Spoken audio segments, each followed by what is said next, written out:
Šodien mēs atnācām apskatīties, ko piedāvā Latvijas Futbola Federācija, kādus pasākumus, un iepazīstam futbolu, un izklaidējamies un nodarbojamies ar fiziskajām aktivitātēm. Esmu Bieaktīvs vēstnieks, un šodien pavadām laiku kopā ar bērniem, sportojam.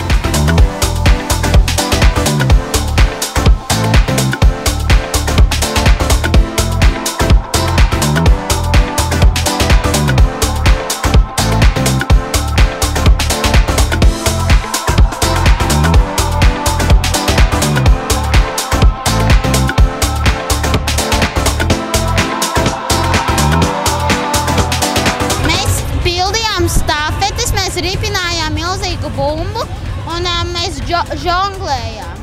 Mēs ļoti daudz dažādas interesantas aktivitātes pildām saistībā ar futbolu un ne tikai. Bērniem ļoti patīk, bērni jau ir piekusuši un izsportojušies, bet mēs vēl neesam visu pabeiguši. Un pats galvenais, ka es redzu viņu sejās lielu prieku un smaidu un sārtus vaigus, ka ir priecīgi un ir izsportojušies. Tas ir pats galvenais.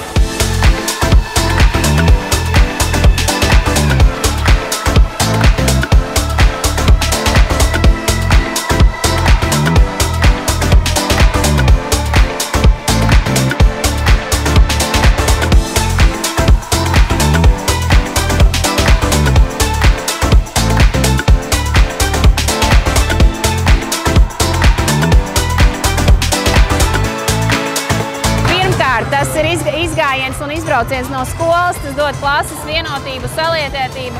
Otrā lieta, tas ir fiziskās aktivitātes. Bērni mācās kustēties, mācās draudzēties, mācās sacensties, mācās zaudēt, mācās varbūt nokrist un mācās arī uzvarēt. Tas ir ļoti svarīgi, jo viņi salietējas kā komanda, kā draugi, iegūst jaunus draugus, sajūt to uzvaras garšu arī. Kaut gan šeit, protams, nav tik ļoti tas uz rezultātu, bet vienalga viņi jau skaita, viņi jau tāpatās rēķina un saskaita, cik iegūst tos vārtus un punktus. Man liekas, ka obligāti jāpiedalās, jāsporto un jāveikt dzīvesveidu ļoti sportisko. Tā kā tas ir ļoti forši, ka ir tādi pasākumi.